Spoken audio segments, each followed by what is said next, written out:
This next story has been suppressed by mainstream media. Let's go to Andreas for more. Everybody, tune in to Recent Tartarians. Recent Tartarians. Recent Tartarians. Hello. Welcome to the Exators. Tune in for another exciting episode of wonder, imagination, and discovery. Recent Tartarians. Метаданные образуют всеобщие закономерности, определяющие законы классической физики для нашего Sometimes I мира. look at the moon and just think, the skin's beautiful. Baby, when I met you, there was peace unknown. Что касается энергии наномер, то она превышает ядерную в немыслимое число раз – 10 в 74 степени. That's it. That's it. That's it. With your arms now. That's it. That's it.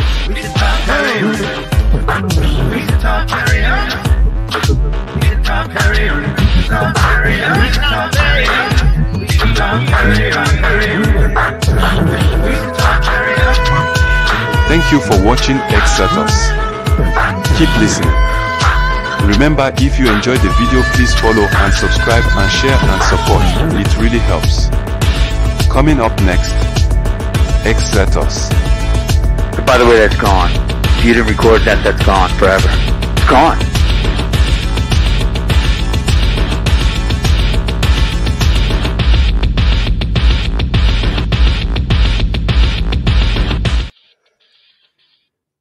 How about that internet?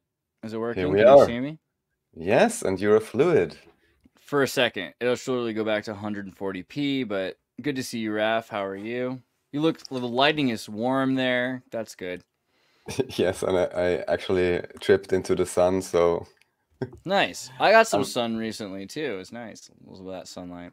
I went outside, and it was, like, gray today, and it was so bright, and I felt like I didn't have sunglasses, and I was like, man, my eyes. I spent so much time inside. It was like the Matrix. Like, your eyes, you've never used them before. It was so bright. I mean, I can understand that. I just been in Hungary, and the sun there is scorching, and all I remember, because I don't have like a sun hat or something, me like walking around kind of squinting all the time. So, yeah, very bright sun. Well, you've got a list for August 7th, which is contemporaneously the day that this is recorded, and there's been a number of events on the world stage that are worth talking about.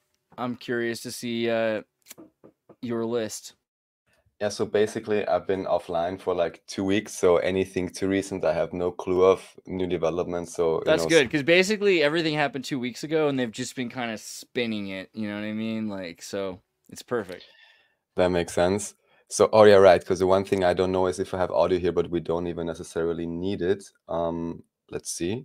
Because I think If you open through a tab instead of through your window share, the tab has audio. Right. All right. But here we don't need it. I'll just have to show this stuff. Let's see. Here we are. Right.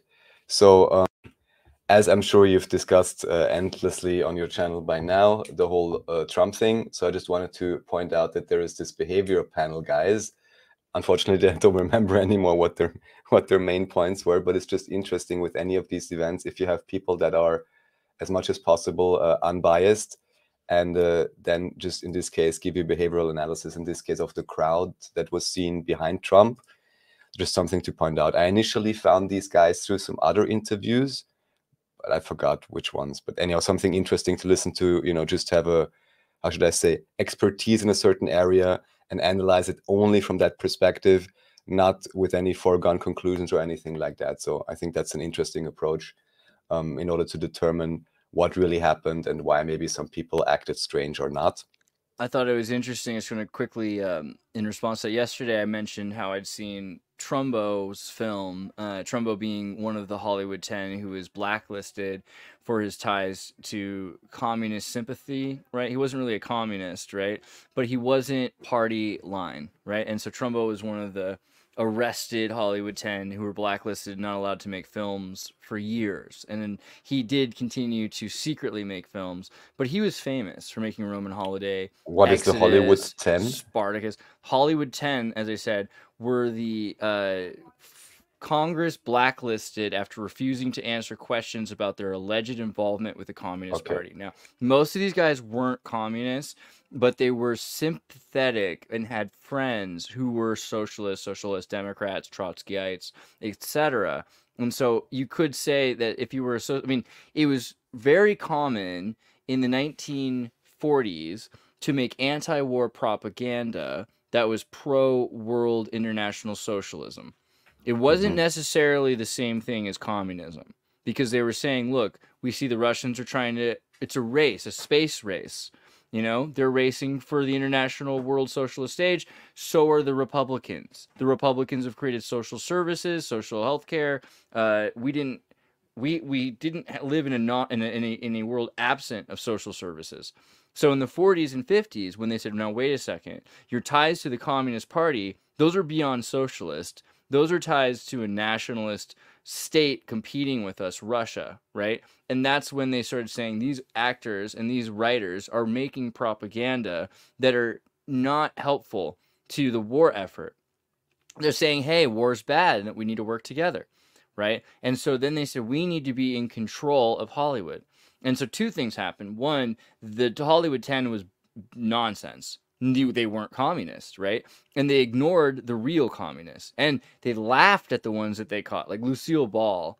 Turns out she was having, like, I Love Lucy with Desi Arnaz. She had tons of communists that she had meeting in her homes all the time. And her grandfather was a registered communist. And it goes back to a non-Russo communist ideal that she had.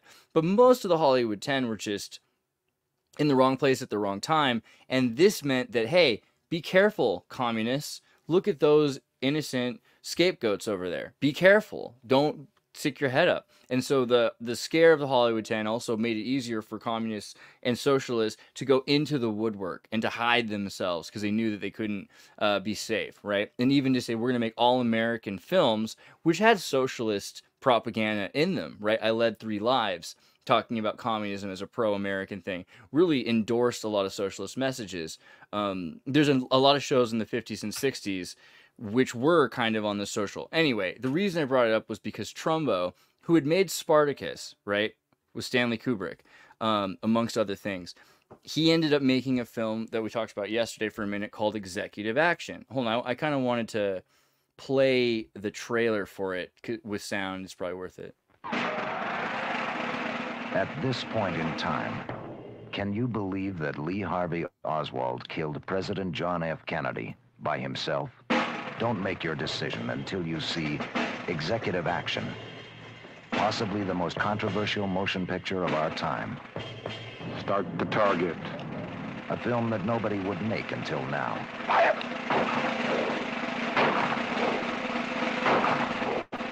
Never before in American history has one family held such an enormous concentration of political power. It's really interesting how they, weren't allowed to make movies, were secretly making movies under other names, and then boom, Trumbo makes a movie about the Kennedy assassination with Burt Lancaster as Herbert Walker Bush. And the CIA are saying, we have to be careful because the potential for a Kennedy dynasty, that is to say, there's enough Kennedys to go around for 20 years, is too dangerous to the WASPs in charge. And so we need to replace them with some other alternative to the Kennedy dynasty, which leads to essentially the Bush dynasty. And that this movie's made in 1973, before Herbert Walker Bush was That's 4 years after, or how many years after the assassination? 62 is the assassination, right? Of is it 63? I'm sorry, 62, right? JFK 62. It's like November 22nd, 62, or is it 63? November 22nd, 63. Sorry, 63, and then November 22nd. That's why the two part. So 1963. So 10 years later, 73 is when Trumbo releases this film. But it's also like 10 years before Bush is president, or 12 years before Bush is president. So it's during the collapse of the Nixon administration into the Carter administration when things were changing a lot, right? but also the collapse of the Nixon administration into the Carter administration is what allowed for George Bush Sr. to take over the United States in a lot of ways, because the disenfranchisement of the United States military left a lot of opportunity for the CIA and for any agency that they were working with. And they had so much experience because they'd been in the OSS, they were the OSS, they ran all of the overseas services, but they also, since the Bay of Pigs, had been so good at running businesses and convenient shell companies that they didn't need to have the United States government anymore for a lot of those things. And it basically usurped the banana republics, because they were the banana republics, right? These were the same guys who ran the banana republics. And so through that, they took over. And I think that's kind of the interesting thing about this movie is that, it was critically panned at the time. No one was supposed to see the movie. It's really crazy. A Burt Lancaster film by Trumbo was panned. It's hard to even imagine that in today's history. But it was amazingly, this is where the idea of conspiracy theories and how crazy conspiracy it would be that people would have acted to take out the president, and showing you how they would go about it, where you're training guys to be able to hit moving targets, having a fall guy, having an actor go around town pretending to be Lee Harvey Oswald, acting belligerent so that people could place him. Yeah, I saw him there, and all of the information from this is before FOIA, so this is like Warren Commission stuff, that's showing how you would weaken the Secret Service around a president, right? And I thought it was really interesting how relevant it was to this particular assassination attempt, the Trump assassination attempt. Well, I'm sure also here these factors presented can then be interpreted in both ways, both in terms of it is a stage play and also in terms of, oh, how could you really do it? I guess that is subject to, individual interpretation. I think it's funny how people say that. Like, so for instance, one of the points was that of the 18 witnesses involved with the Kennedy assassination, they all died within 3 years or something to that effect. It was, hold on, let me see if I can find the actual quote, because I read it yesterday, but it seems like something that you would enjoy quite a bit.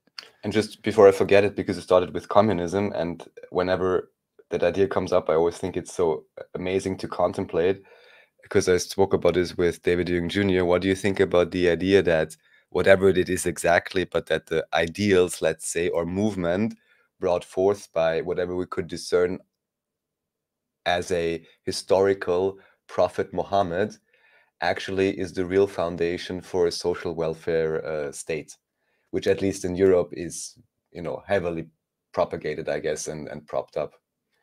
Well, so in terms of social welfare states, socialism, let's pop into the sweet one. Mohammedan idea. Please go on. Yeah, I think we should talk about the sweet one. I think I would differentiate the persona of Muhammad from the idea of the sweet one. But I just want to say here, this is what I thought was interesting. In the 3 years after the murder of President Kennedy and Lee Harvey Oswald, 18 material witnesses died, 6 by gunfire, 3 in motor accidents, 2 by suicide, 1 from a cut throat, 1 from a karate chop to the neck, 3 from heart attacks, and 2 from natural causes. Right? And then, so an actuary engaged by the London Sunday Times concluded on November 22nd, 1963, the odds against these witnesses being dead by February 1967 were 100,000 trillion to 1. Right? So it seems to me pretty reasonable to say, hey, you've got guys that are trained and groomed and filtered out to be good at keeping secrets, happy to do it for $100,000 and wired to their Swiss bank account, and then easily erased from society instead, right? You just kill them with a karate chop to the neck, apparently. It's cocaine. It's the CIA. It's the 60s. Yes. Nothing to see here. So here, this is just one popular channel. They also go along with the idea of, I'm just saying that it's real, yeah? Just pointing it out, because otherwise sometimes they can do some interesting stuff. But what I really want to show, and luckily here we don't need audio for this, so here we go. Just check this. I have never had any long gun training in my life. I own an AR-15. Last time I shot it one time my whole life. It was 6 years ago. That's until Saturday when I recreated the events in Savoy, Texas. Recreated what happened in Butler. I was lying prone on a sloped roof at 130 yards at 6:30 at night. and I knew that he had a scope. I didn't know what kind, red dot or magnified. So I shot 8 rounds from both. You know what the result was? 15 out of 16 kill shots. And the one I have missed would have hit the president's ear. That's a 94% success rate. And this is apparently Representative Fallon. And of course, in his logic, so his many are better shot than me. And now, of course, he says, it's a miracle. It is a miracle. And I'm just, well, you know, anyone. Well, please thank God. Thank God he will. was a. Thank God the alleged assassin, attempted assassin, was like, you know, an incompetent incel, internet junkie. You know, with no. I mean, we've done a really good job at. I mean, people talk about how America's done a good job at creating the perfect storm for school shooters and for crazy, but Although what really, has to be, yes, we've done a better job at turning people into couch potatoes that are incompetent, that can't feed themselves, let alone clean a weapon and use it and aim it properly. I mean, the idea, this kid failed his gun class, right? That's the official thing. He couldn't get into the rifle class in high school.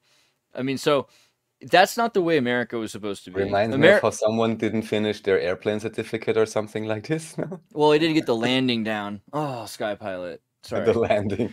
They missed the landing. Yeah. Oh, Sky Pilot. Anyway, rest in peace. I think that most of the people in America should be trained to use guns. Like, realistically, we shouldn't have teachers that teach you socialism or right-wing conservative ideology. We should have guns and books and internet, you know, facilities and instruments to help regiment the community so they can self-learn. And a major part of that is the rifle club. The rifle club is pretty much the only reason we have social education. Originally, the United States was like, we need to train militias, and those militias should probably be smart. It all comes from that. And so for this situation to happen where nobody knows how to use a gun, including the guy who's trying to use it, it's pretty un-American. That's all I have to say about it. Or we can just leave it at that for now. So next interesting thing, because I remember we, even briefly in Austria, there's military conscript service, and maybe in total with this rifle they give you, which is, I mean, I'm really not into guns and of course not into violence or anything at all. But I have to say this gun was pretty nice, was like stable. It's called STG 77. Here also you can tell, like, you use 50-year-old weapons in the Austrian military, right? And laying down, even I'm now thinking of it. Okay, it was not sloped, but laying down, and I maybe shot 30 rounds in total. I think I also was pretty good in terms of hitting it. Yeah, that's the weapon, yeah. I think it's also featured in Counter-Strike in some variants. Which is a good anyhow, so even now that I'm thinking of, even the first few times I shot, okay, but lying down, I think I had pretty good accuracy. So yeah, again, whoever wants to believe that, you know, missing the shot can believe that. So what we're going to go on with now, because last time we talked about the missing Joe Rogan episodes, this and that. So I'll just bring these up briefly, right? So Joe Rogan is first. This is actually the real thing to watch. Kindly, everyone, and also you, if you haven't seen it yet. It's a presentation by Matthew Norton. What's so highly interesting here is that he shows the potential background financial connections, and also this very interesting, strange connection with MAPS, the Multidisciplinary Association for Psychedelic Studies, whereas you can see that Joe Rogan consistently had ads for many years, aside from the fact, Andreas, as you showed last time, he's already been on Radio News or whatever. I mean, what a generic name for a show, Radio Newsweek or whatever you said. And then he was in this X Factor or Scare Factor or whatever. So Newsweek, obviously he's a trained actor. But then here always. And what an unfortunate name for the MAPS Association, right? I mean, it seemed like a great name at first until it was like immediately until there were new. God hates flags and maps. That's what it seems like, and gates and windows. No, what's very curious here is that in the episode when then I believe it was the brother of McKenna or someone who's also only 1 degree removed from this association, on that day, and it's even quoted here in that video, Joe Rogan says, "Oh no, just start the intro. There is no ads today," and then he's like, "It's brought to you by the universe," you know. Yeah, if you want to believe that. So it's very interesting because, you know, Joe Rogan is always like, what's his quote?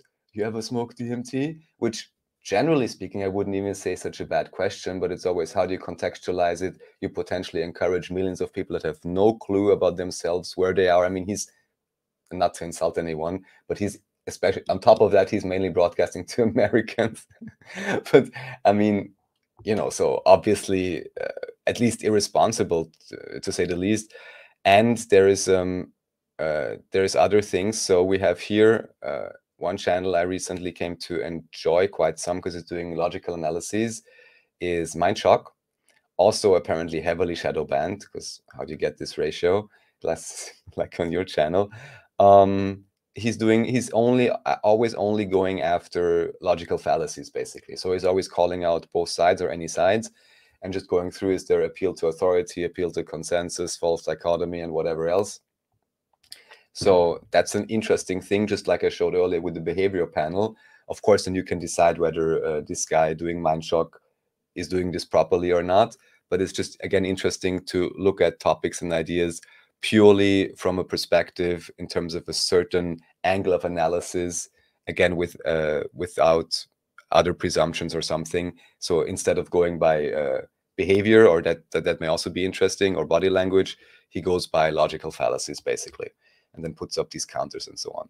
Then there's even like this idea, what happened with Matthew North. So just to, people can check this out, because Matthew North, apparently the guy who did this analysis, died only 2 years later, and he was apparently shot in his own car. And again, I have a bad joke about this, but I mean, look at this guy. He's white even, you know, so how do you get easily shot in your own car in the US if you look like this guy? I don't see how. And then this is an older video, really interesting, by Brian Stavely, who's done a lot, Dose of Reality has done a lot on Mandela effects, really interesting also on 9/11, no plane theory and other things. And he has this very nice playlist, Agents Against Humanity. You know, people can agree or disagree, but it's very interesting because, at least in this example, from what I remember, he's showing clear examples where basically the position is flipped. Or here, nice quote, I would lie to my own mother. Yeah. Yeah, everyone, just, if you're really interested in this, please check it out, maybe to get a better grip on what those guys are actually up to. So that's for Joe Rogan. You want to comment on anything, or then I was just just go thinking. on? I was thinking about like what's the original Fear Factor show, because there was like a '50s show with Jack Benny, and they would say there's like mice. There's mice in this you know, box would be, or there's like, you know, hair rats essentially. Like it would be like you'd put your hand in the box to be afraid, and then you'd find out it wasn't really a rat. It was like a hair rat. It was something that's called that or something, but it's like a computer mouse instead of an actual mouse. Something would be there that would be not what you expect, so you'd be afraid. And that was kind of the show that Fear Factor was based on originally, and they took it to like a further level. It was also created by the people who made Survivor, and Survivor's based on, you know, kibbutz social hierarchies, and how people get voted off the island is very much how people are treated in kibbutz. Right? Oh, really? So, yeah, that's what it's really about. So the I find it interesting, Joe Rogan's associations with those things, and the fact that he gets to have a show that on one hand people might say, oh, Fear Factor, that's just like cheesy basic cable, but on the other hand, that's like the biggest audience reach. So he hit the most people that way, like tens of millions, hundreds of millions of people. And syndication, Fear Factor is shown in South America, Eastern Europe, all over the world. And so he has seen quite a bit, and he's in the process of Product AI placement. He's AI doing dubs of his videos, and so that's a big thing, because English is only like a tenth of the world. That's correct. So he's working on broader communication of the content he's already created, which is a little bit less contemporaneous. He's done a pretty good job of that. So I don't know. I also know that he had to make some deals, like he did the Spotify thing so he could get to center stage, and he in that had to make compromises on what he could talk about. But I also know that deal's over now, and he started releasing a lot of episodes that had been taken down. And in fact, all of the episodes that were taken down are now their own playlists that are going up. So, I don't know, open-minded. No, of course, and just saying and just pointing out this Matthew North story because these are interesting background analyses Yeah, for sure. financially. And then if you just look at it logically, I mean, I'm very sorry. I think there was like debate between him and Eddie Bravo or something. And again, not talking about specific models of anything, but really you can tell like Joe is grasping, you know. He's getting angry, he's grasping, he's not happy when certain things are being brought up for whatever reason. And it's all fine. And I'm not blaming or accusing anyone of anything. I'm just pointing these things out to consider, unfortunately, usually especially those on very big stages, for many, many different reasons, have to Gee, Rap, compromise. what a crazy... I don't know what you're saying. That doesn't make crazy any sense to me conspiracy whatsoever. theory, right? Yeah. That someone would have By to the adapt way, to the mainstream to get exposure, right? Drink But here, Pepsi. but just to bring the other side of this, because he's apparently here, as you can see here, he's, unless this is an AI video, but I don't think so, Joe Rogan is apparently questioning whether this Joe Biden is real. So that he also brings that kind of idea, which I find is curious, let's say. And yeah, he talks about he brings up all the things, and I think that whenever he plays, usually his role is to try to play dumb, which he's not as good at anymore. I've noticed he used to be way better at this, but now he'll just he is dumb, but he used to play dumb. He used to just act like he didn't know what the conversation was about, get the other person to talk, right? And that way, and in certain circumstances, you don't just play dumb, you contradict somebody because you know that they're really good at and like to effectively argue. So you say, wait, but isn't this the case? And then someone will say, that's all fine. Not. But if he's obviously making then statements which are obvious logical fallacies or just besides the point, then it just makes him look bad, But unless you're doing it with a crew, because if you have a co-host and you're saying something stupid so that they're saying the correct truth, then really what you're doing is you're helping. Because really the only point, the ego is destroyed in the process of creating the narrative that you're imprinting on the audience, and the audience is then designed to take your sound bites and sound clips and communicate with them or in parrot those concepts, right, at the water coolers. So for him, it's more that you're creating a sophist dialogue, and it might be easier if your co-host isn't as good as you. It might be easier to play the dummy, right? And I think he does that a lot because he knows so much more about the things he's talking about than he can talk about. So he just says, oh, really? Or that doesn't make sense. And then the person's like, here's why. Especially with Eddie Bravo, because they're really good friends. And Eddie Bravo is a fighter. And so he knows the best, that's the way he knows him, is through fighting. So what you do is you disagree with him, and then he'll verbally fight. And it's beautiful, right? If you love fighting, then you should think that what Eddie Bravo, how he moves and speaks, is beautiful in a sense. And I think, not everyone feels that way, but if you like Eddie Bravo and Joe Rogan is like that, I think that's how that works. Yeah, there's, how should I say? So this is the part where Raph, you should be like, no, screw you, Andreas. This is, that's the. Then we start fighting. The only thing now, to start fighting. The only thing I heard, and I'm not sure if it's true because I'm not really watching Joe Rogan at all, to be honest. But it's really. Previously Eddie was more, let's say, free to talk about things he's interested in, and anybody who's seen him anywhere knows what that is. And now it seems, or I heard that now they only talk about MMA for 3 hours. So kind of it's clear that Joe kind of told Andy, don't talk about this and that topic because of whatever reason. But this only makes it ever more curious because why should Spotify or whoever, for example, care about the effing shape of the earth and not let, if it's so insane and crazy, and some people anyhow say Eddie Bravo is a bad example to talk about earth shape or ideas or whatever. I don't know. Anyhow, it's curious. I think more people talking about things is generally good. Just having people, I'm under the, those are what's a very American thing about me. Like there's some things I notice are very American. I think that people should be, I think opinions should be heard, not just free to be shared, but should be distributed. I think even the stupidest of ideas should be distributed so that unless they're harmful, unless they're calling for direct violence, right? Specifically, that level of harm. Unless there's that, and it's like breaking the law, then I think that stupidity should be not just free to share, but should be distributed so that we can analyze it. And what agrees with me? The United States fucking Constitution. So it's like, I don't know. It feels like that we're supposed to have stupid opinions. I was about to say by Masons for Masons, but all right. yeah. But it's like, okay, but that's the thing, is it's designed. It is designed to protect horrible things, and that's almost the test of it. Like, can you have horrible things that are protected in society that aren't hurting people enough? So, like, where's the limit on that, so that you can actually hear how these things will affect people and understand the consequences of them? Because if like a grown adult makes any decision as an American, like, people miss this point about the conservatives. Like, a conservative value should be that an adult can become gay, transgender, anything that they want to be, because they have the freedom to do drugs, they have the freedom to shoot guns, they have the freedom to eat rats. You know what I mean? Like America.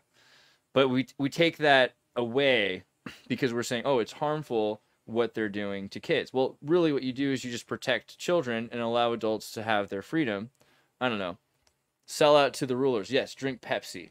Agreed. I'm trying really hard, but like, it's not working. Like, they see right through it, I'm pretty sure. Yeah, I have to go back to acting school or whatever that is. So I just showed this this thing where Joe Rogan apparently talks about fake Joe Biden or whatever, and I don't know, I haven't analyzed the video, but then I somehow found this. This is the other guy, as I said, he made his money by most likely MLM pyramid structure of insurance selling, and now he's pretending to be a big shot on YouTube.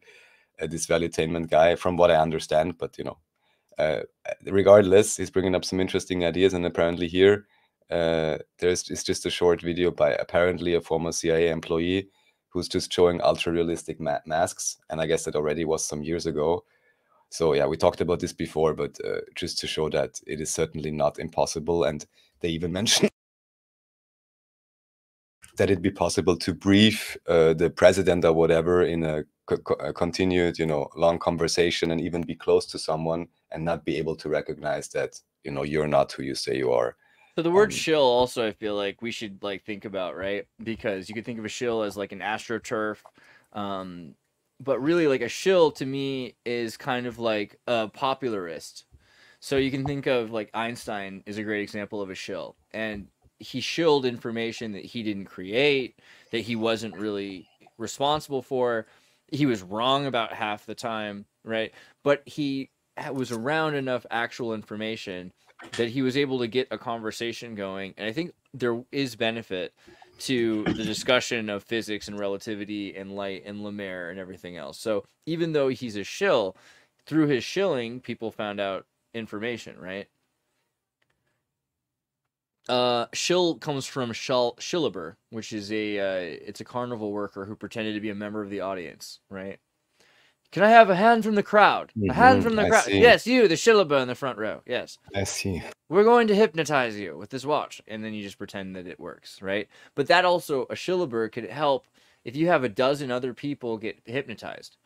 Because if it only, some people are really susceptible. A lot of people are. So if you have a Shillaber that walks people through it and acts like he's hypnotized, yeah, it's entertaining for the crowd and it shows you how it works, but other people will often get hypnotized too because of a Shillaber. So just because you brought up Einstein, take a look at this. Über die absolut groß die speziellen Relativitätstheorie. And so about the absolute size of the special theory of relativity, a documentation of a thought experiment over 95 years of criticism from 1908 to 2003, with a total of 3,789 works. And then there's some extra stuff. So what's interesting here is this is basically a huge book, as from what I understand, it's basically criticism of the theory of relativity. I'm not sure if this exists in, or the special relativity, in English as well. But it's definitely, I mean, I'd encourage everyone to check it out. What I found curious is that here they said any payments and royalties go to Amnesty. I'm not sure if that's the best choice anymore, but okay.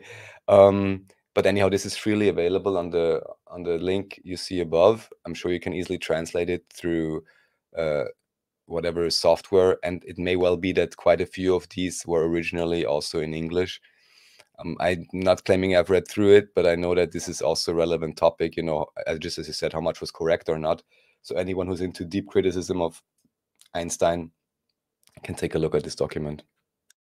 Yeah, I mean, like, criticizing Einstein is like criticizing Neil deGrasse Tyson. It's just that Neil deGrasse Tyson, it's people don't get it because at the time celebrities seem more important than they do, because I think it really does still work this way. Like Huokta Girl or whatever, there's only a limited amount of media she puts out, and so if you carefully select the media you don't just stream every day like some idiot like me, you know, then you can have a easier you have an easier time. You haven't seen the picture. I think Eddie posted it in Synchronous. Is full of Kabbalah coding. Yeah, so, exactly. Like if you specifically choreograph and catalog, you have a curated social media catalog, and you know, imagine back then when you have just a photo in a magazine once a month, you know, across the country. Einstein looks way smarter that way, and Neil deGrasse Tyson would look that way in the 30s. You know, like they could, because if you're like, wow, this guy in these photos. Right, so basically, you're saying that the more you hear them, the more you can see maybe they are not the perfect geniuses. They can make themselves out to be from a picture or a 1-minute clip. Better to be thought the fool. Better to be thought the silent fool than to open one's mouth and leave no doubt. Yes, good point. Yeah. Yeah, that's Neil deGrasse Tyson. But most of the media today is like that, where we've seen so much of a person that there's a humanizing quality that didn't exist in the past. Not quite. Not in social elite. So I'm not exactly sure why this video has the first primary translation or captions in Russian. Oh God, the dog pack guy. Yeah. Kind of sympathetic. So I'm just like gonna start off like, because I have a harder opinion. I don't care about Joe Rogan, but Mr. Beast, bro, Jimmy's innocent, and like this whole thing with this like crackhead, schizo, Adderall junkie dog pack 404. My God, what is this kid like? Are you kidding me? What blows my mind is that there's enough other like vapid YouTube whores that are posting these. Look along the side there of all these videos from other people that are getting grifts. They're like, look, Mr. Beast is done. Mr. Beast, it's over. Mr. Beast, it's just like, okay, get over yourselves. None of these things are true. Like, it's completely ridiculous. And by the way, this is not a game show. There was never a circumstance where Mr. Beast said he was running a game show on television. This guy is crazy if he thinks that Mr. Beast's show has anything to do with American game show law. All he's doing is running a social entertainment show where people are signing contracts saying that, like, hey, we're going in to do an entertainment piece. And the other thing is, this is aimed, I think, at parents, because kids already don't, like, kids are not stupid. This is for stupid people, you know, grown-ups, right, who don't know Mr. Beast and don't know what's really going on. That's an interesting perspective. I'll just leave it right there. So there's another video referencing this.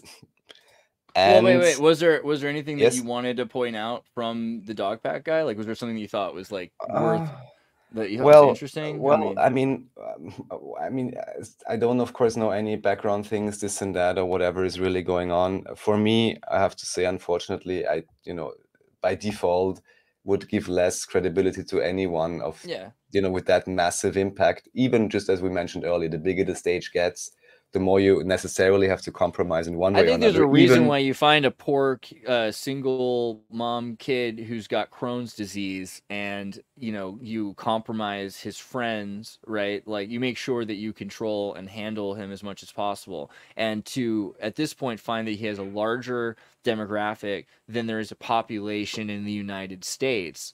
He's actually got like 300 million subscribers, and it's growing. That's actually something that they can't anticipate the control for. And right now he's just a YouTuber, But even as a YouTuber, he's about to become much bigger than that because people could just go Mr. Beast, and Mr. Beast is bigger than YouTube itself at that point. And YouTube is in an antitrust monopoly suit now with Rumble and X. I think we're probably going to talk about later. So there's reasons why they would want to take him down a notch and make him real. Like, it's how a shepherd breaks the knee of a wandering sheep so that it sticks close to the flock from now on. That's what they're trying to do to Mr. Beast. However, in this video, I've seen maybe two things which I can see Mr. Beast will definitely improve upon in the future. Like, they're saying, okay, 5 years ago, 3 years ago, he ran some telethon calls and was like, okay, we're going to give away prizes that we said we're going to give away for the last 20 minutes. We're only going to give them away in this minute right now. So if that were, a game show, that would be illegal. And it's not a game show. But since Mr. Beast tries to do things fairly, I would imagine he's going to try to do things more fairly in the future. You just have to remember, this is a freaking kid. He was like 18, 19, now he's 26. And so at 26, he's building this still. It's not perfect yet, but he's hired a lot of people to do it right. And I don't know, I would just also look at Greenville, look at what he's done for a town that was basically like single moms and drug addicts and party town. It was the biggest party town in the United States. And so he's turned it into a place where there's actually sustainable work for families and community, which is pretty cool. But yeah, I don't want you to like not talk about these things. We should go deep into Mr. Beast. If there's anything I'm missing here, let me know. No, I'm just I just watched a few of these videos, and again, aside from my default stance of being, how should I say, skeptical or critical, it just seems there is some misrepresentations, and what this guy is going off on, I can't say what pharmaceuticals he's using or not. It's basically, yeah, that's fine if he's on Adderall. I'm sorry. It's basically just who isn't today in the US. I don't know, but the main point or one of the main point main point he makes is that basically there is little culture in terms of how to say, accepting faults or even making a minor mistake like this. Even it's a stupid example with the $1 island or something, but it was $30, and then you try to fix it back to make it look like it, and instead of just I think saying, that's also, even that was like, that's not even true. So like the thing is, there are tons of lands that are there. First off, every day new islands form and other islands disappear. We don't have a set number of islands in Polynesia, right? And so what they'll do is they'll say, hey, if somebody's willing to take over this island and use it, then we'll sell it for $1 to whoever, the same way that someone could buy acreage in Alaska for $1 in the 30s, right? There are situations where boats are benefited by having ports, and so by selling an island to, usually a corporation would buy an island, right? And so then they set up some sort of a place there.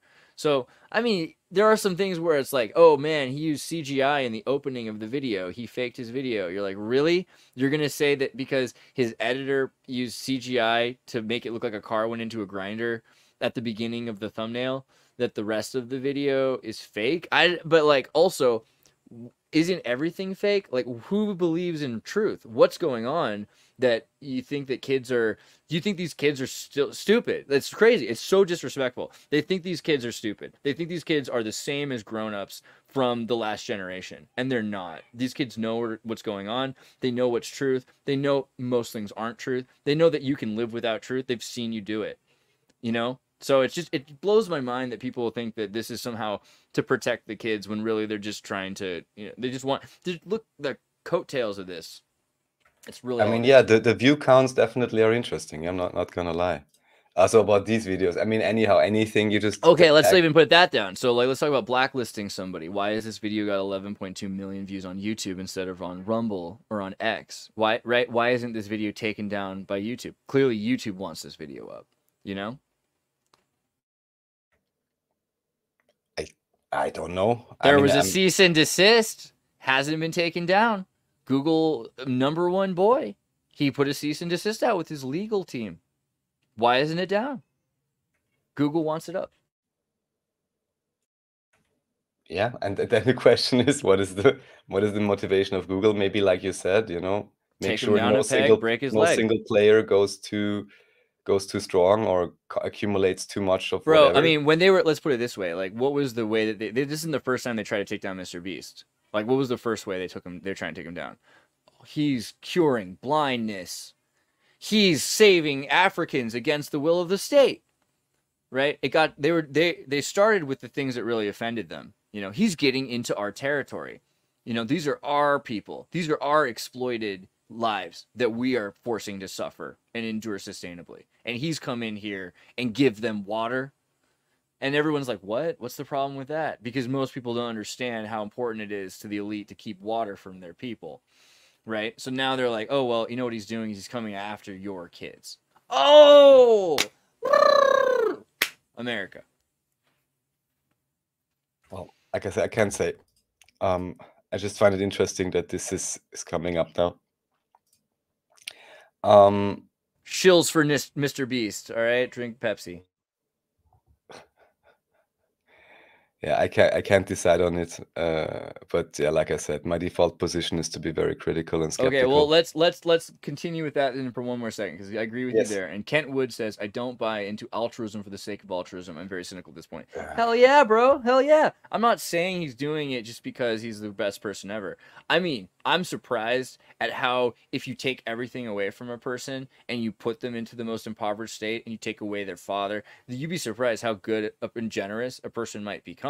Like, don't get me wrong, Jimmy seems like a pretty generous person, like, but I think that might have also been something you learn as a survival mechanism, that if you empty your cup, it gets filled. If you give to others, it shares. And it's made him super famous. So out of a fulfilling goal of becoming famous, he's found helping other people, including helping people in Africa. Like, he's got the Beast Philanthropy channel is the one that you should watch. Mr. Beast Philanthropy is a whole other channel, and they build houses in South America and Africa. They do all these things for people, right?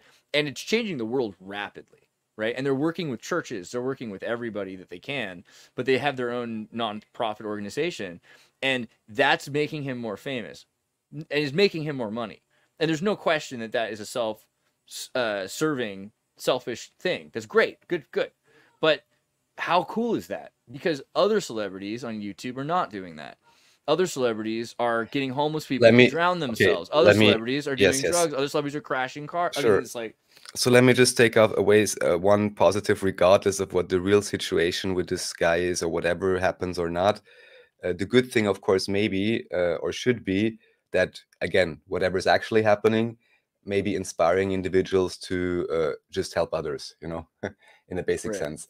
Aside from that, what's also pretty clear, but of course you would also have to conform to that if you want to get big on YouTube, is of course massive exploitation of all kinds of psychological tricks and nudging and so on. Of course, yeah. To get he has where you his own want to get. NLP. Yeah. We took 1,000 people and spoke at this speed when we told everyone what we did. That's, yeah, there's a way that they do it. But Beast Philanthropy 501c isn't just giving people stuff. It's building infrastructure, and it's helping in crazy ways that's really impressive. I mean, businesses are being built, and sustainable businesses. Then, well, that I mean, would be interesting to talk to an insider and basically see, like, what is the real impact, what is the long-term impact, what is actually happening. But yeah, that should be, and I think that's the whole point. That's what they're doing also. So a lot of the time they're targeting people that already so they target people that are already building nonprofits in these countries, and then they help facilitate that already, like, you've proven yourself to have a thing. They give you a truck. You know, there's a woman whose truck exploded, and they gave her a new truck, right? And so now all of a sudden she's able to get back and forth from the orphanage, etc. And these little things that they do, they are things that they're being given, but they're replacing. I mean, you got to look at how complicated it is to live in some places without infrastructure. I think we need to bring back on Ibiza to talk about Nigeria, because, you know, Scott here is telling them, like, teach them how to fish, like, don't give them stuff. Well, you know, let me tell you how you teach someone to fish. Like, you need a fishing rod. You know what I mean? You know, like, it's not, you can't, you can maybe, like, learn like a bear, and they could probably get really good at it. I would enlist the indigenous and do spearfish hunting, you know? I'm pretty good at spearfishing. That's a Croatian thing. We like to tie it to our big toe. You tie the string to your toe, and then you throw the thing, and then you pull it up from the toe. It's pretty great. All right, so we can go on to the favorite topic Earth shape. And I'll just go through this quickly. So once again, of course, I have to I show think a that the Sabine Earth is actually video. shaped like Sabine. If you think about it, like it's got the curves. Yeah, but also some, yeah, curved and flat at the same time. So maybe that's a solution. So yeah, here I just wanted to show this because this is a video she did recently. It's not about any particular topic, but it's so curious because here she basically says, as you can see, my dream died and now I'm here. What is toes? Is theory of everything. Joe the Toe got really excited. Oh. He was like, we're talking toes now? Oh, Toe Rogan. Oh, nice. So, because here she's basically explaining how she's disappointed by academia and how it's, I'm not sure if she says it's corrupt, but like bureaucratic, whatever issues happening, this and that, researching things that don't actually matter just to get funding. And it's so funny to me that she can explain and know all of that, and that's why she left. But still, oftentimes, she apparently, you know, appeals to authority and all of that, which she basically heavily criticizes, or the structure, which she heavily criticizes in this video herself. So, again, yeah, I find dude, I just can't wait for her end game. You cognitive know, dissonance, sustainability of her is amazing to me. So yeah, I just wanted to show that because it's quite recent and it's also kind of cool, and she makes really good points there, which, from what I understand, are quite correct in terms of the grants and all of that. The paper production machines, students and postdocs are burned through, and some professors sell their books. I mean, even the little university I attended, one of the first things I heard from the lecturer was like, yeah, and to learn for this and this seminar, you need this book. Oh, and big surprise. She wrote it herself, and it's, you know, not exactly a cheap book, right? well, that's the education system for you. She learned directly from the best. You know, that's how you do it. Yeah. So and in this case, I'm not talking about her, but about one professor that I had, quote okay. unquote. Same Right. So, but she's just basically explaining that, and yeah, I think that's pretty cool. Then we have more stuff. So there is, of course, there's so many different angles on this, but anyone who's interested in what's going on with this final experiment can check out some of the links that I put on the site. I'm not going to go through the detail. We talked about it a little bit, that it's all very strange, and maybe I had mentioned that by now, even Captain Kirk and Neil deGrasse Tyson suddenly want to go to Antarctica to observe a sun or not, and is decide. Kirk still alive? He's yeah, William Shatner. Yes, Shatner's. How is Shatner not dead? That's how people are wondering, like, how they're gonna transport him there. Born in 1931, bro. Yeah, like, but I mean, you know what I mean? But didn't like he Poland was still popping when he was born. You know, he was still riding airships, probably. Yeah, it's amazing. Who else they're gonna bring along? But didn't William Shatner also just 2-3 years ago did this SpaceX flight thing or something? So, what was that comment? Got more followers through what? Building up third world. Instead of paying taxes to the war pigs. Yeah, well, I wish that is true. I can't say. Okay, then here another logical analysis about NASA. Yeah, showing some interesting pictures, and oh, here, did you know what NASA means to deceive? Did you know? Yeah, for sure. Kind of funny. Then here, for some reason, I wanted to bring this very basic Wikipedia page on, because maybe because of that, right? Because of the 1959, and then we have the Antarctic Treaty also on in 1959, went into force in 1961.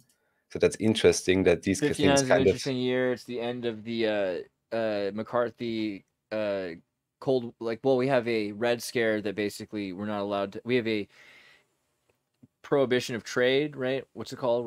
We're not allowed to trade with the embargo. We have embargoes with socialist countries until 1959. And in 1959, that's when the Rockefellers open up trade between the East and the West. All right. So this, and also I think, oh yeah, and because I wanted to show a video which is on this site, which is pretty amazing. Let's see if I find it. They have these very interesting images. Oh yeah, this. Now everyone, please take a look at this. Lunar ascent by Apollo 17 ascent stage. So I guess this video was allegedly made on the moon itself or something. And I just found it so cool that it's on the Wikipedia page. So let's just watch it. It's like, you hear some radio chatter in the background, basically. 39 proceeded. 3, 2, 1. Ignition. And some more radio chatter I can't decipher. So real, you guys. So real. That's pretty cool. But I'm kind of confused. I mean, if this was film, couldn't they digitize it in a much higher resolution? Does this have to be like 140p? I don't know. I'm not a digital media expert, but oh yeah, and this is maybe a cool graphic. I have no clue about this, but maybe this is kind of what you mentioned also. Let's see if there's something interesting here.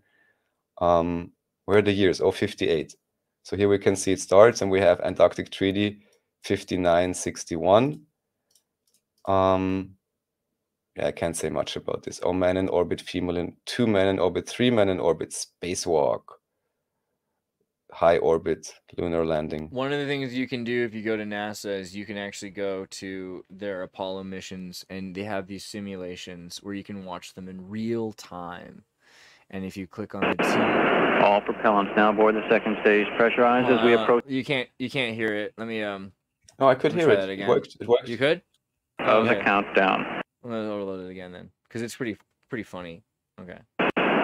All propellants now aboard the second stage, pressurized as we approach the 1 minute mark in the countdown. Mark T-minus 1 minute and counting. Now in the final minute of the countdown. At T-minus 45 seconds, Gene Cernan will make the final guidance alignment. This is the mark. T-minus 45, and Gene Cernan made that final guidance alignment. That's the last action taken by the crew aboard the space vehicle. Now approaching the half-minute mark. T-minus 33, T-minus 30 seconds, and continuing on now. Continuing on at T-minus 26-second mark, T-minus 25. We'll get a final guidance release at T-minus 17-second mark. T-minus 17, final guidance release. We'll expect engineering. I feel like this would really get you pumped. You know, you're watching this on TV. 9, 8, 7, ignition sequence started. All engines are started. We have ignition. 2, 1, 0. We have a liftoff. Sueña, Daylight here at Kennedy Space Center as the Saturn V is moving off the pad. Come on, that's hot. It has now cleared the tower. That's hot. Fire! Okay, babe, it's looking good here. Roll is complete. We are. I think that's adorable. And you know, like once you saw that, you'd believe anything because it's like the best fireworks show ever. Like who burns that much gasoline? Come on. Oh yeah. It's like it's like Terminator 2. It's pretty cool. So, okay, we have the Antarctic Treaty thing. There's not much to say about it except, I'm sure we mentioned before, how curious the world can't agree on anything, but they can perfectly agree on the fact that at least no civilians are supposed to F around anywhere over here. Yeah. Brings us back to the final experiment. Then here I won't play it, or you wouldn't hear the audio anyway, so I can just show a little bit of it. It's quite funny. I highly recommended new video from Conspiracy Music Guru, but also, to be fair, with a warning at the beginning, yeah, so anyone who's offended is not allowed to watch the video, yeah, restricted. It's literally called Space Cunt, but yeah, Star Wars intro. So yes, of course, has a certain bias, you may say, but that's why the warning is there up front. Fabulous. I'm glad that Conspiracy Music Guru is back in full force with a new single. Yeah, that's very nice. And then this is, let's see. Yeah, this is just one guy I randomly found and still have to make sense of it. I'm not sure if you've heard about this guy. Because it's like both interesting because one hand it would support the UFO narrative. On the other hand, it's like supposed he was a fraudster or something. I can't say, and I haven't looked into it deeply enough. I just found it as one of those cases. Oh, and there, maybe you have to read Doing more about lectures this. on UFOs in Bakersfield, California. Don't know about him. The prosecution called Carl Sagan to testify that Planet Saturn could not support life. An experience later described by Sagan in his 1966 book, Intelligent Life in the Universe, using the pseudonym Henry Winkler for Schmidt. Schmidt insisted that the jury should be shown the film Edge of Tomorrow. Schmidt was convicted. I mean, but Saturn's got that crazy hexagonal pole, right? Like, if all the planets, that's you know, sure, why not? Yeah, on the images we see. That's Then not fair that they brought in Carl Sagan and then that was like a material witness. That's the joke. that's a little bit strange. It's in itself. Here, was supposedly a former CIA agent or something talking about UFOs and so on. I have no idea as to his credibility. I just brought it up because it's one of the German creators that I know. What was the name of that last guy? I want to get his name down so I can look him up later. Reinhold O. Schmidt. And it's all in the link list. Yeah. There's probably a documentary on this guy somewhere. We'll look into it. So here I'm just bringing it up, talking about these things. Again, no idea as to credibility, but anyone who's into that, maybe something interesting to check out. Then also, right, this is also... So he was sentenced to jail in 1963 and died in jail in 74. He was sentenced from a term of 1 to 10 years in prison, and he was in there for at least 11 years.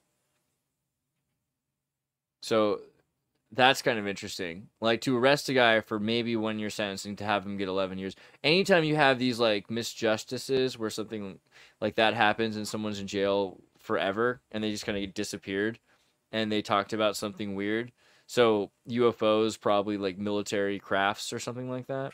No, the connection here, which maybe is the forbidden one, especially for the US, that won every war they've ever engaged in, right? In official narrative.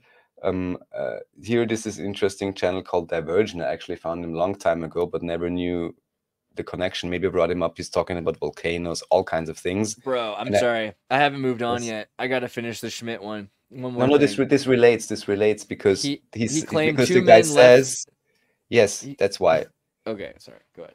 It's because he says, so he claimed 2 men left the object and escorted him inside it, wherein he witnessed a group of 4 men and 2 women speaking a language he described as High German. Wow. And that's why I'm bringing up this video with Divergent, because I think that, yeah, right, this relates to Reinhold Schmidt, even though it's a different spelling. But so you guys can also check out this video. He talks about it a little bit. Yeah, unresolved case, but apparently, I don't know, not encouraged to talk about. Why do they call High German, but isn't High German like South?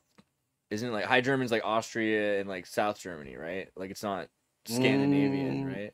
Well, it's not Scandinavian, but the well, southern... like you'd think of Northern Germany as High German, but it's not, isn't it? Like High German language is commonly called High German. Standard, varieties of South and Switzerland. High German Austria would be the variant that technically all Germans, Austrians, and maybe even Swiss Germans learn, and that would be the way that we could perfectly communicate with each other and can. Yeah. So I'm not sure, for example, if there's any guy in Switzerland in the German-speaking region who cannot perfectly speak High German if they want to, and therefore perfectly communicate with a German or an Austrian. Yeah. Okay, so this is just a video to check out. And then let's see, we already had this. We had the mask, we had the Joe, we got this. Okay, oops. And then we go on, if we haven't had enough conspiracies. So I think I actually brought this up once before, but somehow I stumbled across it again because it's just such a ridiculous case. So there was a, let's say, rising star in Viennese, Viennese politics. How important can that be? But, Austria also has its place. I don't want notifications. And what's curious, Standard is actually known to be a very pro-left-wing, let's say, paper. Some would even say radical, and some would even say encouraging hate speech in their comments. Everyone can make up their own mind. If you want to watch crazy comments in German, go to their forums. This is what they're known for. Also, the like and dislike ratio and arguments there can be very interesting, or how should I say, unnerving, depending on your perspective. So anyhow, they would not be prone to criticize someone on the left wing, but they do bring out that this Laura Rudas, who here you can see, born in 1981, at least for 6 years, she was the party secretary for the Socialist Party, here again, Socialist, of Austria. And the Socialist Party during that time may have been, also was in government, at least partially.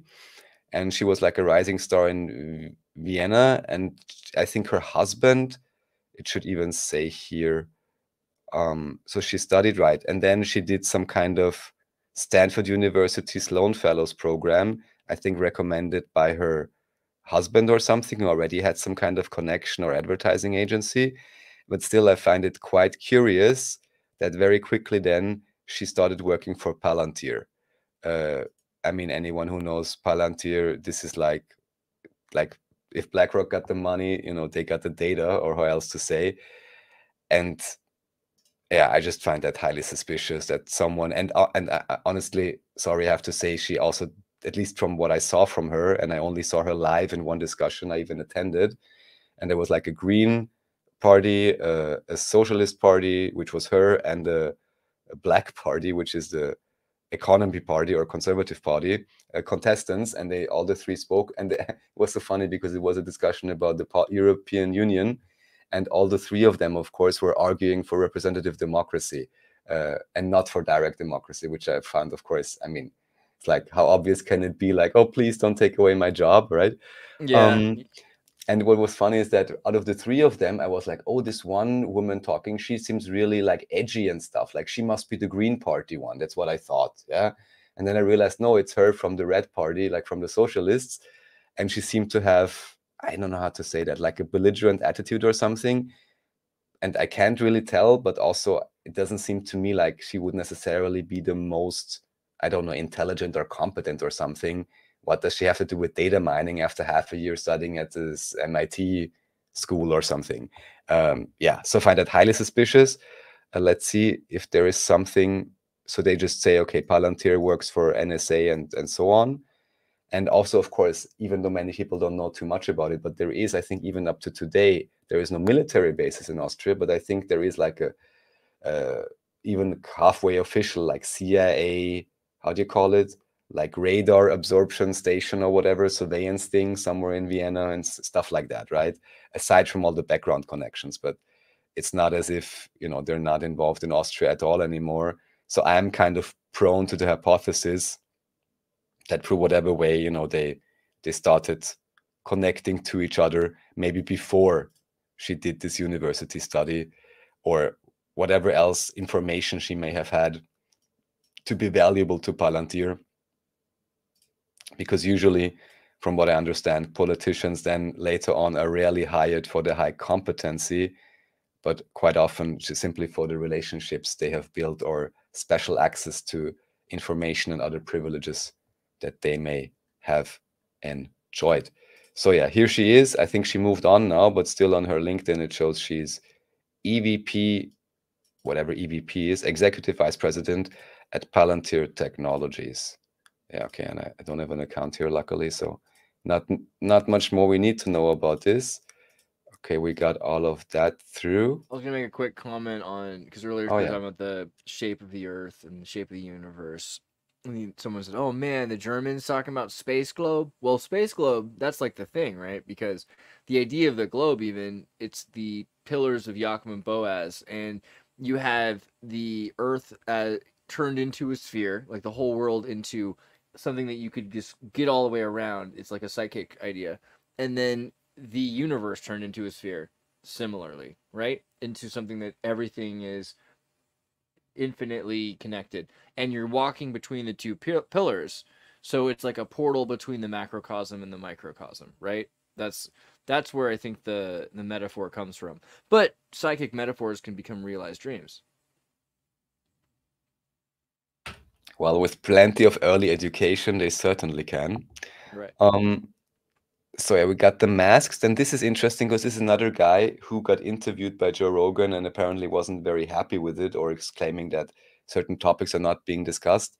What I'm bringing up here is just this database which he has, which may be something interesting for research, because it shows, if it loads, all kinds of interesting connections between different entities. Oh, here we are. So let's see. Right, basically MK Ultra and Intel Community Database. So this may be something interesting for people to check out, to see all kinds of connections between different things. I haven't really like gone deep into this yet, but this guy seems interesting and honest, of this Logos Media Group. He's been interviewed by Joe Rogan once or twice, I believe. And yeah, he's got this site with some interesting concepts and database. Nice. Then what else do we have? Okay, let's close all of these and go on over here. Okay, so this one I haven't checked out yet, but it's quite interesting. Polaris's Lucifer and Alan Parsons Project. This would again relate back to NASA as well. There's maybe something to check out, but I still have to watch this one. This, we know already, plenty of one-eye symbolism in the media. I was just like, oh, this is even an old video. Some might popped up. How this may have a history. Oh, and there Remember was how pink. Austin Powers, they call the time tunnel project the Alan Parsons Project? Time tunnel project? Why that? Because then they're traveling in time in the second Austin Power through that time tunnel. Okay, I didn't really watch that. I just know the $1 million, but Yeah. No, there's like a lot of deep stuff in there actually. And the time tunnel was like a show in the 60s that was about traveling through time. The first episode, they go to the Titanic, all these different things. And they go to the future, and there's photosynthetic, human, genetically modified gold people that live off sunlight in these like weird beehive cultures and everything like that. But they call the secret para-government, evil corporation that is like government financed and then also owns Starbucks. They have their secret time travel project. It's called the Alan Parsons Project. Curious. I mean, yeah. Yeah, time travel. Yeah. What to say? Okay, this one then. All right, and this is really fun. I mean, probably you already knew about this. Do you know who this guy is related to? I mean, if you just take a look, you'll already know, but I mean, this is a joke. It's really a joke. Look at his name. Wow. Bernays Randolph. And even here it says family, Bernays family, wow, just to make that. sure. Look at that freaking picture. We'll go there in a second. Yeah. So just he is let's see. He's the grandson of Austrian-born nuclear engineer turned financial advisor and Muriel Lipchick of Brooklyn. But also he's one of Randolph's paternal great-grand uncles was psychoanalysis pioneer Sigmund Freud. But the thing is that he is also related to Edward Bernays. Yeah. Yeah. And it says right after that, another uncle, right? Another paternal here we are. Yes, was Edward Bernays. Yeah. and Edward Bernays, to anyone who hasn't known it, and still, if you allow me, I'll read the first paragraph because total dreamboat, by the way. Dreamboat? I'm just kidding. What does that mean? I don't know. Either that he was like handsome or like lovable, which is sardonic. So Edward Bernays' book on propaganda from supposedly in 1907 or something like this. Oh, here someone comments, the historian and scientist Yuval Noah Harari talks about the means by which the great companies hack our brains. If you read the last paragraph of the book, you'll see that Edward Bernays talks about the same thing.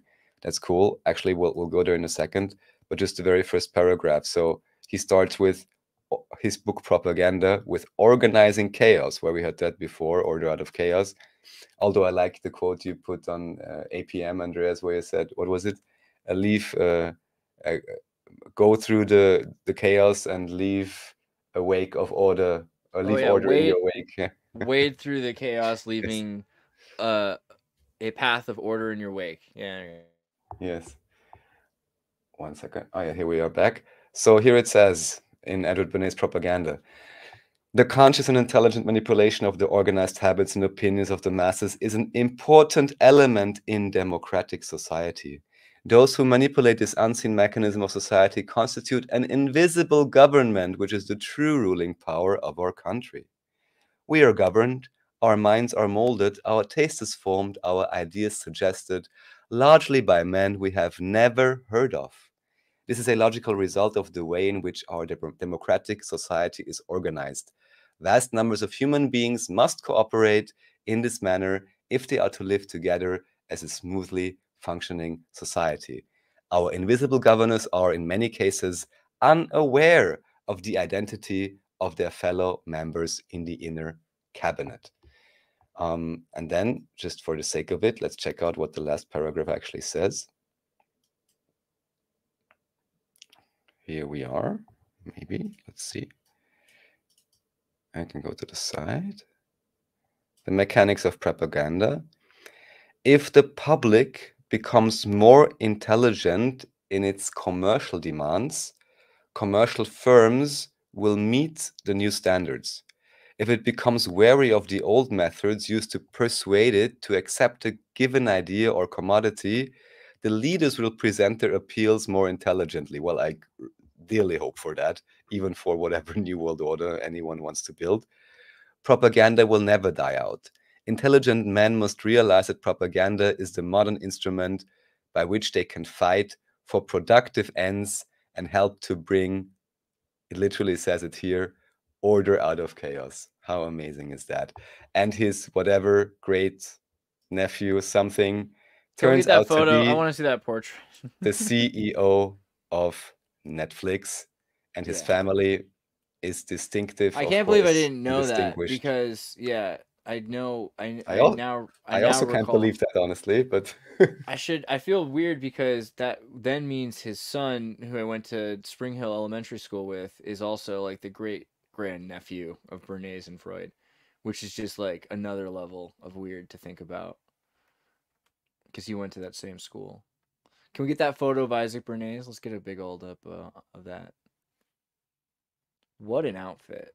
And then also just his lips, like it's just yeah, click it and then just go zoom it. You're gonna have to it's tiny, so you're gonna have to yeah. That's a face. Wow. Is it yes. crazy that I don't feel like okay, so earlier my friend Darth Call was telling me like he was in Los Angeles and he noticed that like where he was at in Los Angeles like everyone was speaking Spanish and I was like and he wasn't like upset about it. He was just like noticing that. It's like yeah, because like it's Mexico. You know, California was part of Mexico. And so I feel like is it weird that I feel the other way around? You know, that it's weird that people speak English in California? Like it seems weird to me how much people want there to be a monolithic language across the United States. And I feel like if, you know, Europe did that, it would be crazy, right? If Europe was like, you guys all have to speak French to get. I mean, de facto English has happened though. And I wonder like what do you think about that? Like this weirdness of this like Germanic Swahili that is English that's been created that we kind of are expected to know everywhere. It's like nobody's native language. Kind of, yes. And I have to say, at least by now, I mean, it was funny because I've just been to the festival and camping with many Hungarians, but almost all of them for quite a few years actually emigrated to the UK, you know, to work there and stuff, or even still are living there. So of course they all have perfect English. Yeah, I mean, for better or worse, I guess, you know, hadn't they shattered the language before, this wouldn't be necessary. But I guess at least English is simple enough to be able to be picked up quite easily. And then at least we have some type of a common tongue, or at least a start, until we maybe get back to some language of the birds, which is half intonations and half telepathy, which probably would be more effective, and maybe, you know, facial expressions and so on. Yeah, for now, we'll make do with what we have, I guess. Can't hear you laughing, Andreas. Unmute yourself. Fine. Whoever said inflatable Earth theory, you win today because I posted investigate inflatable Earth theory. Neurotic says right after you investigate shrinking Earth theory. Nice. I also saw that comment. I liked it too. Okay, so now let's just go through a few more things. All right. Okay, there was we had the propaganda, and then this is something. So this is was a guest on Nachiketa's panel a few times. He's a very interesting guy. I believe he's originally Chinese, living in Europe, has some very interesting views, and maybe also something for you to check out. So one thing is saying that there is potentially some issues with the theory of DNA and how this is structured. Of course, we have to think. I have to interject really quickly because Yes. Melissa, she just posted, winning isn't everything. When everyone knows. Winning is everything, winning is everything. It isn't how you play the game. Just in case anyone wasn't clear. And then even apparently that there is no, let's say, clear isolations of vitamins or something. And yeah, just something interesting to check out. I'll have to investigate further, but of course, So it's always is this being done? What exactly are they trying to say? Because obviously in the 20s and 30s, like the idea of the word vitamin was made up because they said, hey, we believe that theoretically there must be something about these foods that are in common that have nutrients, right? And it seems like lemons are causing this cure of scurvy, so we're going to call these vitamins. But vitamin is an ambiguous term. I think we know that. But what is it that they're saying? They're saying DNA doesn't exist? What does that mean? Like, what does he mean by that? Is he saying that what we're calling DNA is something else? What does he mean? yes. Like, yeah. I mean, And an amino acids like protein folds. So I just want to understand. yes. So I cannot give you the entirety of the argument. Let's see. I just whenever I read something like this, I'm like, okay, this is why it's popular. Like, it could get a lot of traction because all you have to do is say, don't worry. all you have to do is be like, DNA's a hoax, or you have to just Yeah, all you have yeah, to say is no. anything's a hoax, and then but nuance, it probably is a thing, you know. Of course, that's not the thing, but it's basically about just as I showed earlier with the theory of relativity, just a different angle to investigate the models that we are given. That's all. Yeah. So, and the processes, because obviously, you know, DNA and the whole DNA testing and collecting. What did I read today? Someone, or even on, was it even on APM? BlackRock bought 23andMe or whatever it was. Wasn't it something like this? So someone bought like a huge database, and it's not the. I think it was literally BlackRock. Who bought? I thought it was Ancestry or something. 23andMe. Isn't 23andMe Yeah. still owned by Google? Yeah, no, it wasn't 23andMe. It was probably Ancestry. Yeah. Yeah, I think Ancestry got bought by was Ancestry purchased by Black? It wasn't like Blackstone or something. Yeah, it's Blackstone, not BlackRock. Which I can only imagine is something like it, but it's technically here. I mean, here's Blackstone. Just so people, I've heard this before, and people keep mixing them up. And just this is what Blackstone is instead of BlackRock. It was founded in 1985 as a mergers and acquisitions firm by Peterson and Schwartzman, who had previously worked together at the Lehman Brothers. Lehman Brothers, as you know, is like historic. You know, it's like the historic investment bank trading. You know, that built the banks. So yeah, this is a merger and acquisition built by bankers, you know, but it's not Black, is it? Yeah. Partnership. Blackstone entered a 50-50 partnership with founders of BlackRock, Larry Fink, in 1987, 2 years after they started Blackstone. So that worked out really well for them. You know what I mean? Okay. I bet. So the next thing, it's a brief, I guess, propaganda video or something. Can you bring it up? I posted in the private just because then we can listen to the audio for 30 seconds. Oh, your audio's not because your audio's not pumping? Okay. It's not. I think it's not here. Yeah. Oh, now it's not with you either. That's sad. Okay. Anyhow, people can check this out. It's like a Chinese. Now the audio didn't get through for some reason. I don't know. Before it worked. Okay, hold on. Let's try that again. Let me see. Is it working now? Yeah.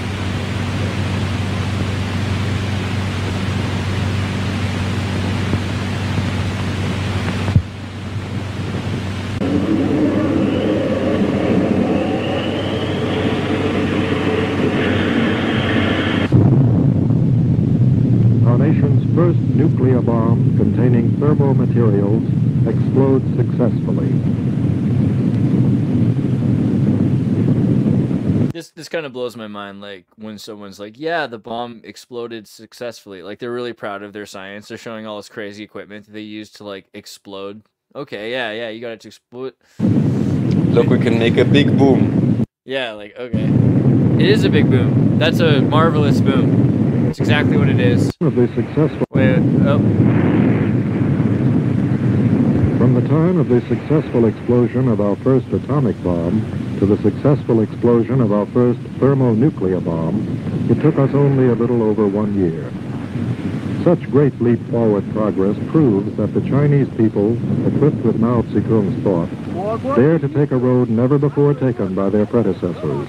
I find it hard to believe, but okay. Like, the idea that China could do this without all of the help basically possible from both the West and the East. Like, it had to have been Russia and America through. This is what it looks like, is Rockefeller said, hey, what happens if we give people too much? America. What happens if we give people too little? Russia. And then they kind of came up with this like middle ground thing, which is 90s China. Like eventually they get there where they have enough, right? They have all the sustainable infrastructure necessary that the United States provided, and they have all of the idea of social democratic sustainability and infrastructure from the Soviet Union. The idea plus are practical, and that is China today. So I mean, there's no way that they could have had. They weren't able to make steel. How are they going to make nuclear bombs on their own? Well, that's the story. So I just thought it's a cool video and maybe fun, maybe to cut up or throw at some AI. It looks like pretty impressive. Super And basic. now we can go to our favorite topic, potentially history. And this is something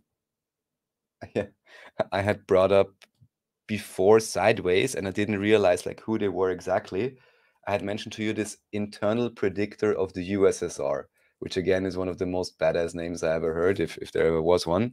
And this is apparently a guy with the name of, I'll tell you in a second, Pirigin or something like this. I'm looking it up right now because a friend, Piakin. Yeah, duly noted. Post says no cameras were hurt during the filming of that event, which is like fair enough. How are they doing that? Yeah, so a guy called Piakin and some others are involved here. And what is really, really curious here, because somehow I was just like, I'm going to check it out again, because actually Nachiketa did a video on a book called The Master and the Margarita, which is like some, I don't Amazing know, book. psychological, spiritual. Mikhail Bulgakov's book. He wrote it once, was arrested, put into the gulags, and then he had to write it again for the next 20 years on butcher paper and smuggle it out. And so it's the story of these atheists who are talking in the Soviet Union at a train station about progress and the world and man's destiny and all that. And then there's this other guy there who speaks really clean but kind of accented Russian, better than they can speak, in a suit, and he's just, oh, it's very interesting. And like, what? Oh, just how you're talking about man's destiny, the idea that you'd have, your own destiny. I mean, it's absurd, but it's interesting. Go on. And they're like, what do you mean by that? He's like, well, I mean, just imagine a man having his own destiny. Like, that would be crazy, right? Like, all right, like if you could be here, control your body, where you are and what's happening to it. Like, that's your control of your own destiny, right? So imagine, how can a man be in control of his own destiny when he can't even, like, the world's so old, he can't even stand in one space for 1,000 years. He can't control his, he'll be dead, in a tenth of that time, or maybe even less, right? So how is it that he thinks he can control his own destiny? And then the guy kind of starts to make it more and more clear that he believes in God, because then they're like atheists, so like, that's crazy. Like, well, no, God, I know him. I mean, like, that it's a cool idea though, like, to just completely deny his existence. I wish I had thought of that. I would have gotten in less of arguments with Dad that way. And then there's like, wait a second. And so all of a sudden you realize he's the devil. And so the devil is talking to these atheist Russians, and he's kind of telling them a lot of utilitarian things and kind of things about, like, it's really interesting from the perspective of, he's basically an atheist, but he's like an agnostic spiritualist. He's against the church, and he really is a socialist in a lot of ways, and a product of his time. But he's fully rejected because he's criticizing the state as a new religion as well, and saying there's always these egregores that exist, right? The Master and the Margarita is probably one of the greatest books of all time, and definitely from the Soviet Union. So if I understand correctly, then this guy or whatever is associated with this group also, or at the very least they reference this group in particular, this group references this book in particular. That's kind of why it flared up again in my mind. And then I was like, okay, I'm gonna research them a little bit again. And one of the last posts, I mean, they don't post too much here, is from 2010. So I want to say this is well before David Ewing Jr. published anything, and also in a way cross-confirms some of the things that he's talking about. And anyone who's interested in, how should I say, what the role of Quranic Islam is potentially on the world stage, I can highly recommend to read through this document. We went through it one time on Nachiketa's channel, and it basically says, so how should I'm seeing how we can summarize this. I'm not sure if I can summarize this quickly enough. basically it shows that there is an opposition, let's say, between Quranic Islam and those who are supporting the, as they say, biblical project. And what I like in the end, again, please kindly everyone really check this out. It's very interesting, and I can explain a few things. But also here it says that how can we resolve this? Because here it basically says either there will be a worldwide caliphate stemming from these ideas, or there will be, I don't know, some Western Satanism with usury or whatever, yeah.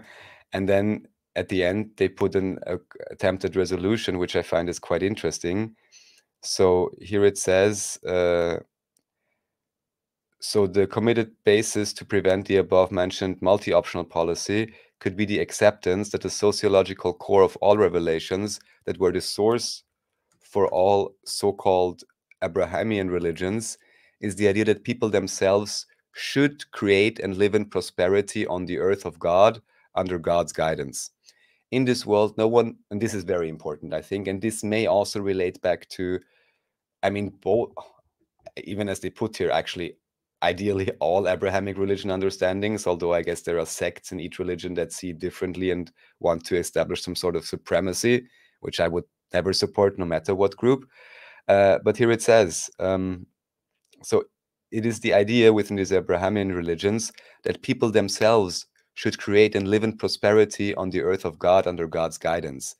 In this world, no one will be slave to another, and all the people will live in freedom, developing their individual potentials on the basis of dialogue with God while living. So far, this idea, and now I love this because they're shelling out against everyone. So this idea of having a dialogue with God while living, developing individual potential, and to live in freedom. So far this idea is moved away to an uncertain future within Judaism. It is denied as heresy in Christianity, is considered not to be topical in the historically set Islam, and is objectively impossible on the basis of atheistic convictions of Marxism. Nevertheless, the idea of creation of earth of kingdom of God through the efforts of people themselves under the God guidance is a single idea, the distribution of which in different cultural societies can ruin the potential of described above scenario multi-optional policy that leads to the conflict aimed at leaving Quran in the historical legacy of humankind. The problems of Iran, Afghanistan, Iraq, and other countries and diasporas, the followers of the historically set Islam, can be creatively resolved only on the basis of initiatives of the people directed at creating kingdom of God on earth. Beyond this global and political context, these problems are unsolvable, and all of these countries are fated to be the fuel in the above described scenario, which basically is a scenario of conflict where both sides attempt to eradicate each other once they have achieved domination against, in this case, biblical project against Quranic Islam. So yeah, I just found it highly makes interesting. Sense because this is in the late 80s, or when is this written? No, this document is from 2010. This is 2010. Okay, so basically anything that's after the fall of the wall, you've got a new emerging interest in Russia in all of the prohibited literature. And so you're going to have Bulgakov be, a shocking revelation to Russia. If it's interesting to me as an American passively, I can only imagine, like, to a Russian who's actually grown up in the collapsed Soviet Union, that book would be, like, biblically prophetic. And so for them to say, okay, we need to have a religious understanding, that's also true what they're saying universally around the world. There are many belief structures built around making the world a better place, right? And this idea of under God, what does that mean? What are we really talking about? The Islamic idea of God is different. It's a little bit more ambiguous in a sense. Not in the militaristic ideology, but in true Islam, God is more or less everything, and a creative force, and not just some sort of a personified anthropic being that looks like you or me. Which has big overlaps with different New Age ideas as well. So still, I'm not exactly sure who is really fighting or who is actually seeding which ideas. Just like I mentioned earlier, the idea potentially of the social state actually also being a whatever Mohammedan, Quranic, Islamic concept in some Well, I think ways. that, David's talked about this, David Plate, that ideas are not property, really. People might find truth. And so the idea that, also Saint Germain said that if you want to practice alchemy, you're going to have to acknowledge God. You're not going to have to like him, but you're going to have to acknowledge what God really is and all that. I feel like it doesn't make you a good or evil person, or it doesn't make your religion wicked or righteous that you acknowledge what's true. Like, truth is something that you might need to acknowledge for your own power and for your own selfishness, as well as because you're trying to serve, if you were trying to serve, righteousness. Yes, I agree. Okay, then here, this is just some more, let's say, official history documentation. Isn't that pretty much exactly the same time as the Civil War in the US? So here it's apparently right a after, war between Germans and French. And even there, I think from World War I, there is even footage, and even have a recent one, if it is correct. Let's see. Not sure, of course, can be whatever, but apparently there was like, I don't know, a Russian running into the Ukrainian trench or something, if that's correct. And apparently, people just be like, oh, sorry, like I'm in the wrong place. Go back. like, that's all right. It's also just like, they're there probably because they get paid and everything, and they're not really interested actually in shooting anyone in the face. So I'm like, yeah, they don't want to kill each other. They're cousins, Exactly. The Franco-Prussian War, we call it in America, because it was with the Northern German Confederation of Prussia, right? So the Franco-Prussian War is a continuation of the Confederate War, because the Confederates in North Carolina and Charlottesville were predominantly Prussians, and there were Prussians in Louisiana as well, and lots of them. So they, after the Civil War in the United States, they left a lot of them when they could, and they would go back to Prussia, because a lot of them were 20 years old or 40 years old by the time they were done with the war. And so there was a lot of generals that continued on in the Northern Confederacy, in the Prussia, but they were destroyed essentially. Like, this war continued on, right? Like, we talk about Maximilian was killed in Mexico in 1866, 1867. 3 years before this, a year or so after the alleged ending of the United States War of Northern Aggression, Civil War. But it's World War Zero, right? I mean, in World War Zero continues. It's kind of ambiguous. Do you say 1812 is World War Zero and it continues on until 1870, or is this its own conflict? You start to see everyone's wearing the same colors. It's all black and white, but they're wearing dark blue outfits, right? It's like the dark blue for this Masonic New World takeover that's happening. And it's also post-Napoleon. You have Napoleon II, Napoleon's brother. It just continues on around the world, this beginning of a Masonic alternative to nobility, right? Nobility is becoming, they're fighting against nobility in every country at this point, in South America particularly, but in Europe, in the Confederacy, in the Prussian Confederacy, it was destroyed by 1880. And after that, it's folded into, the Weimar Republic, right? Right, yeah. And what's it called? The Treaty of Westphalia? Yes.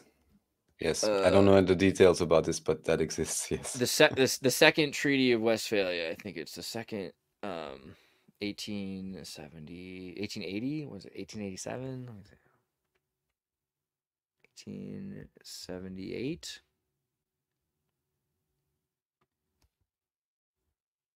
I'm sorry. I'll figure it out. But I got something related.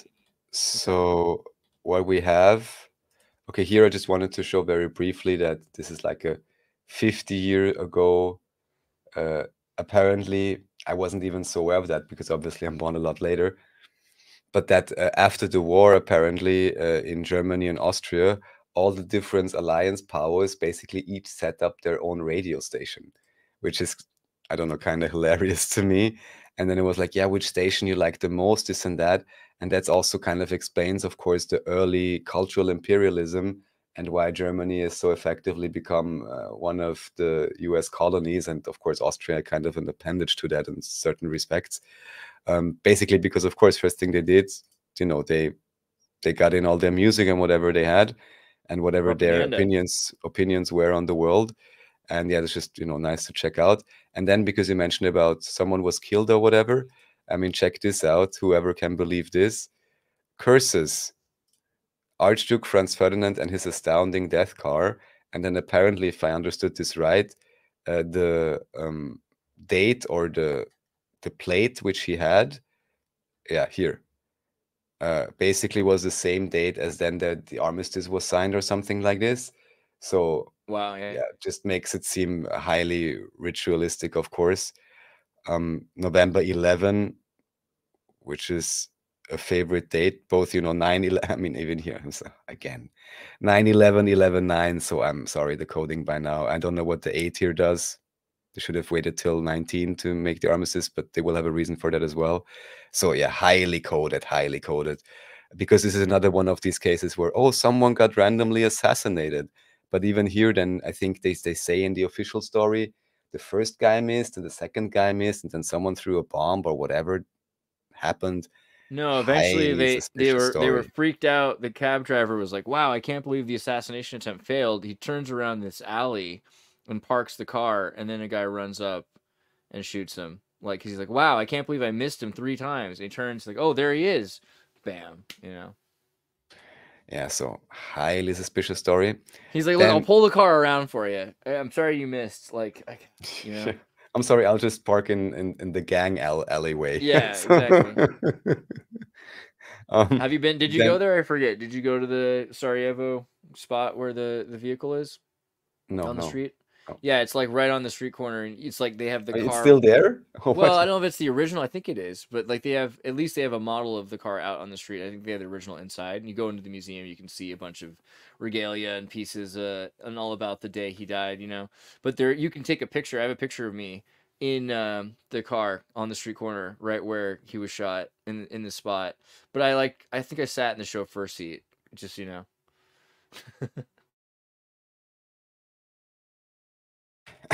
All right. So one of the last things here, I just randomly found this site. I still have to go through it. This is apparently a map collection site.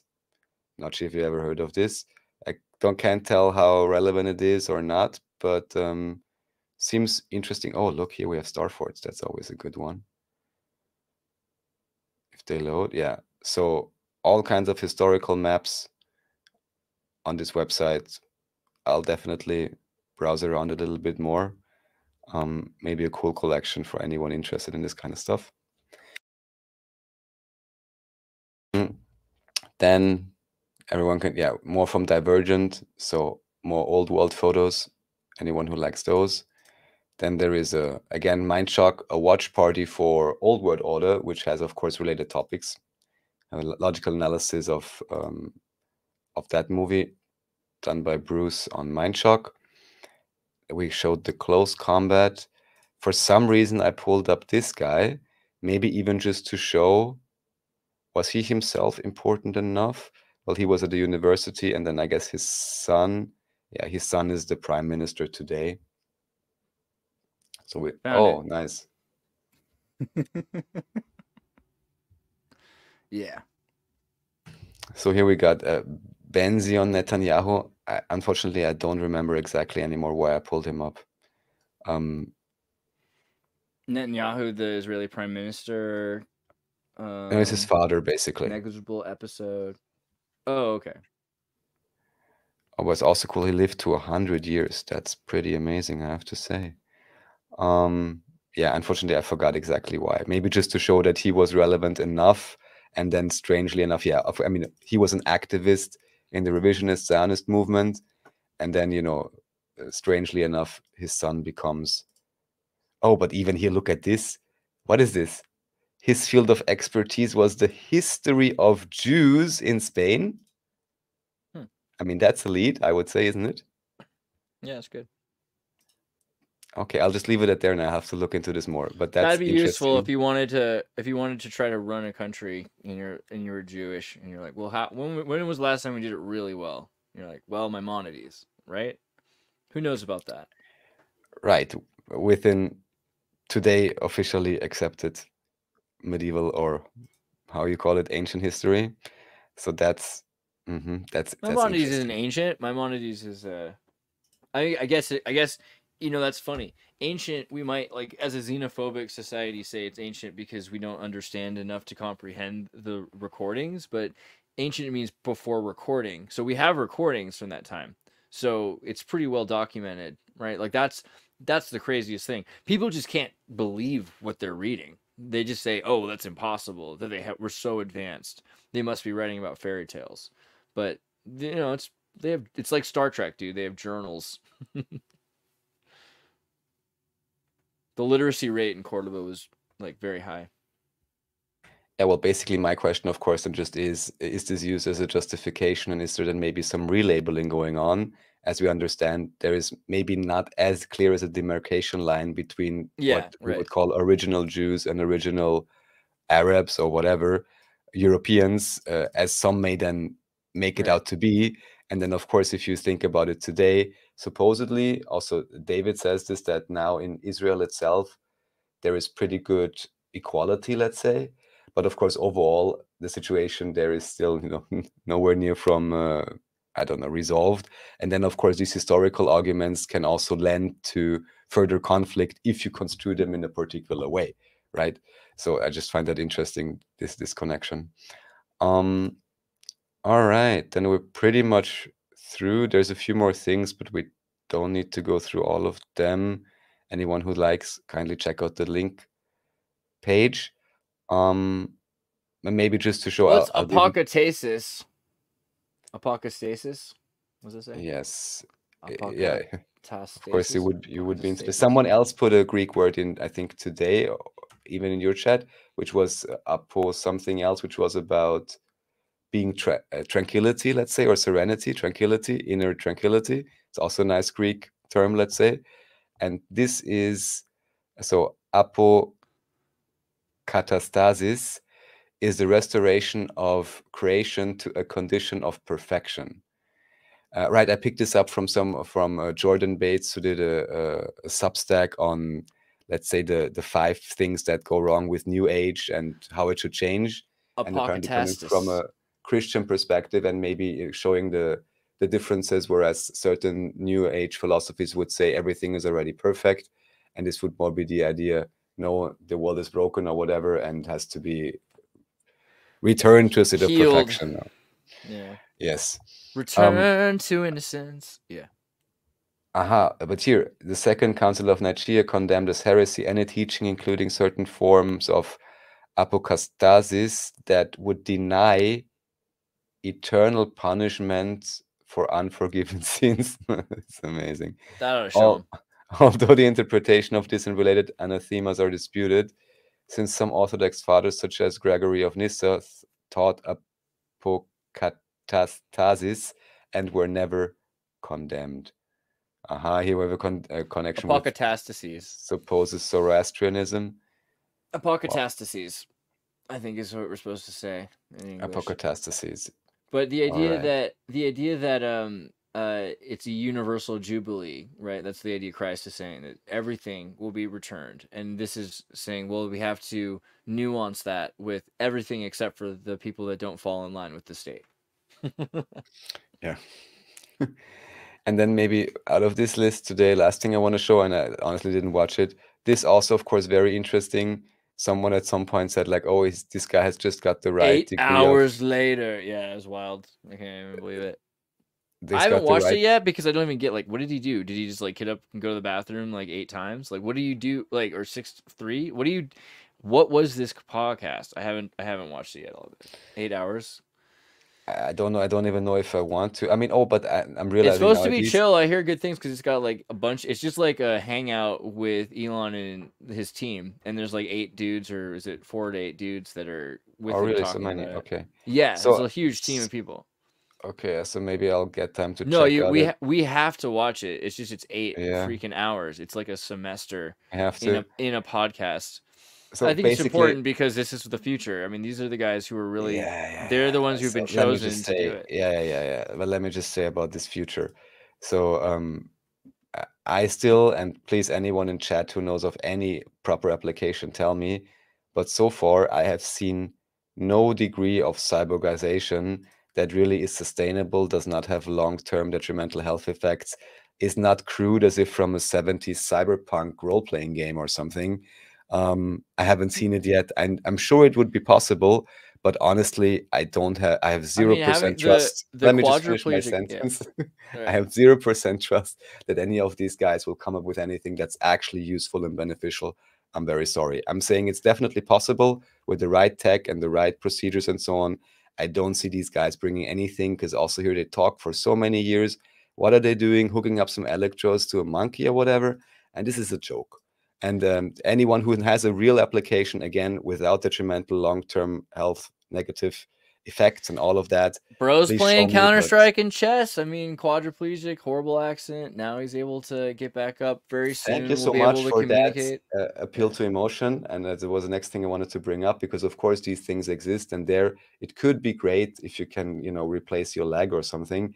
But number one, Or like if you have a broken spine and then you're able to connect the signal wirelessly, yeah. Like these are the things that are like they have these things now. Yes, right? but That's number one, again, is this really the best type of non-invasive technology as it could potentially be? I'm 100% sure it is not. And I believe it is not only because they can't do it yet, but also because the focus is somehow off kilter. And the second thing, and relates to whatever, blindness, whatever it could be, which can even be treated by simple modern medical procedures.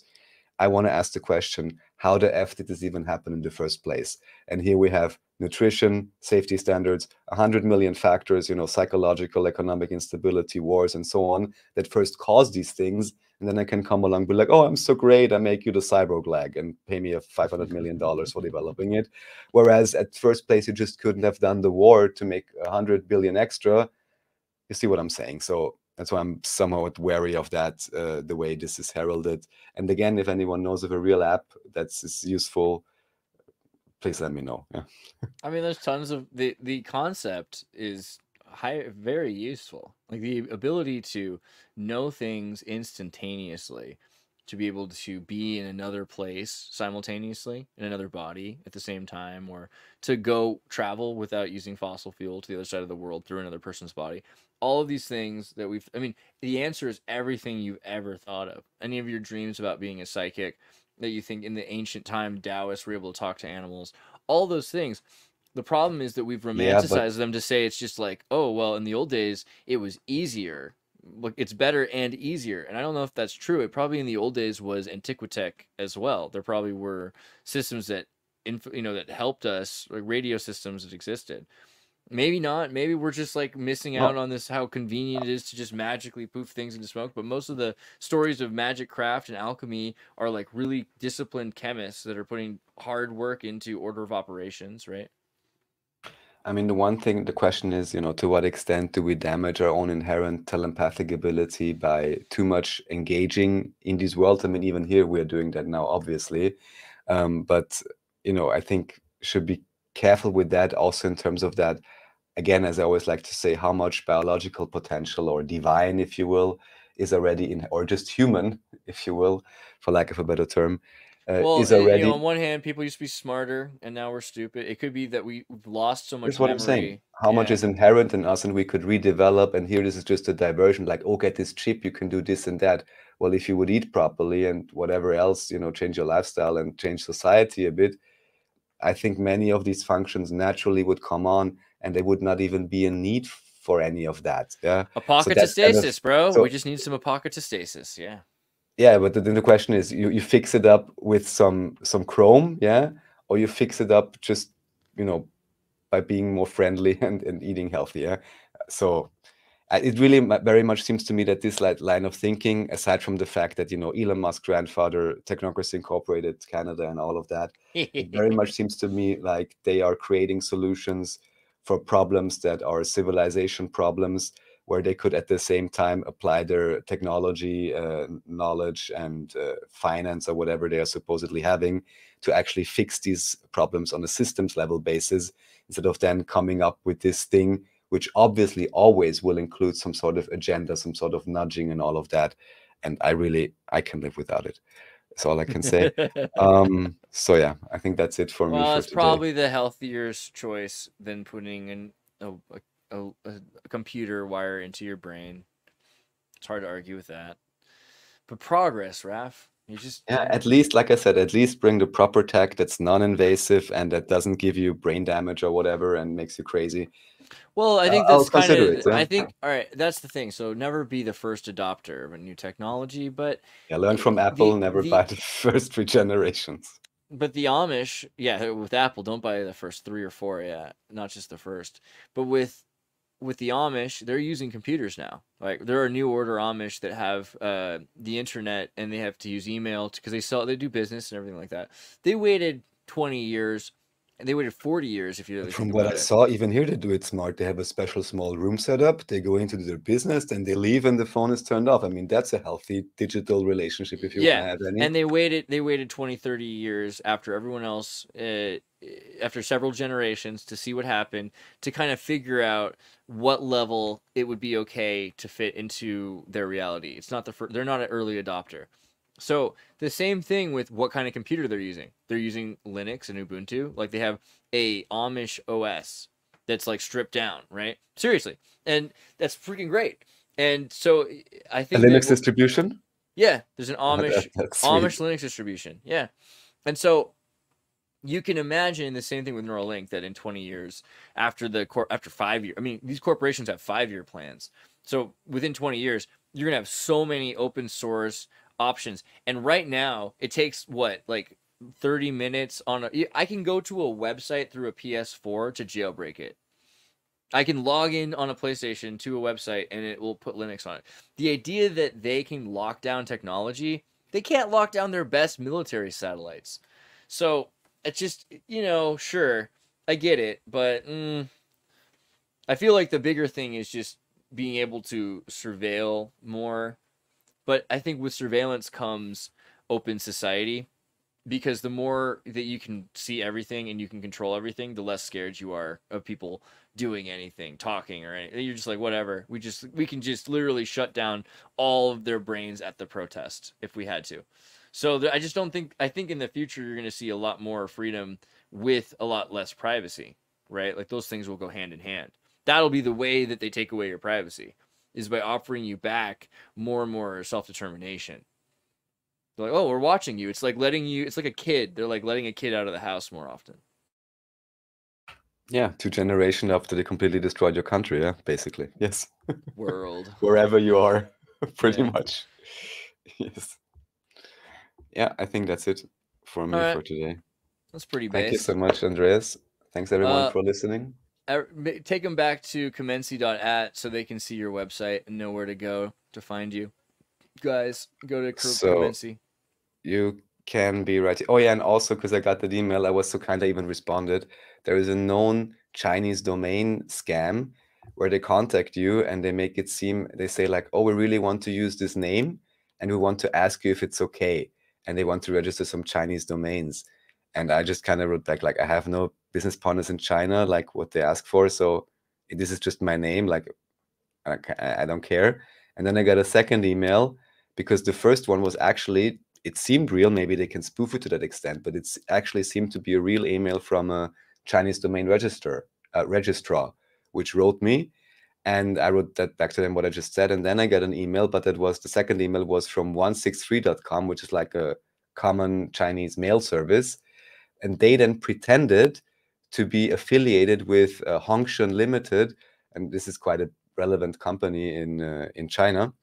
So apparently the end game of this, but it didn't ask me anything yet, is to, I don't know, basically coerce or whatever you into buying the Chinese domains because you think that some important Chinese company wants to get them or whatever. I don't know. So it's strange, but I didn't quite get it at first and only later researched it. Actually, David helped me with this or just told me about it because at first it wasn't obvious to me that they want anything from me. It really seemed just like they're asking. Dave's like, I oh, don't you care. poor lad. Let me tell you, I've been through this. Yeah. Yeah, and he says it's a good money. But the strange thing really is, again, that the first email actually came from the proper domain of that registrar. So this means that the registrar kind of must be in on it. Is in on the scam. And yeah, I mean, I don't know. Maybe they have too many CN domains that they want to sell. So I don't know. Keeping kind of funny. CN relevant. Yeah. So yeah, so here's the website. We got here under log, you have the link list for the last shows. And of course, there's some Tartaria links with all kinds of cool channels. On index, you can see all the stuff I'm doing and also how to connect and how to support. And on YouTube, of course, there is this show live right now and all the other wonderful stuff and presentations for your enjoyment. And of course, let's just forget, and we'll do this right here. Subscribe to Exertus, yes. And the only reason I'm not subscribed to it is because it's a separate profile. Wow, we're up to 1,000 videos. That's crazy. I didn't realize. Almost. Oh yeah, and 120K. Congratulations! Now finally, you know, the speed is picking up. If only the view count would go with it. I feel like some of these videos, but you know, the live ones, it's hard to fight. It's hard to fight the war. We'll keep trying. Yeah, it's very strange, but maybe eventually it will be revealed why the algorithm is acting in this particular way. Did the revised documentary get a few extra views? Yeah, it looks like it's going okay. It's got 157 now. I think it was at 120. It's increasing. Yeah, so that's good. So at least some Thundercats fans also want to take a look at history. Are getting their brains completely cracked open. That's great. Well, thank you so much, Andreas, as always, and thanks everyone. Love you, bro. Peace. This next story has been suppressed by mainstream media. Let's go to Andreas.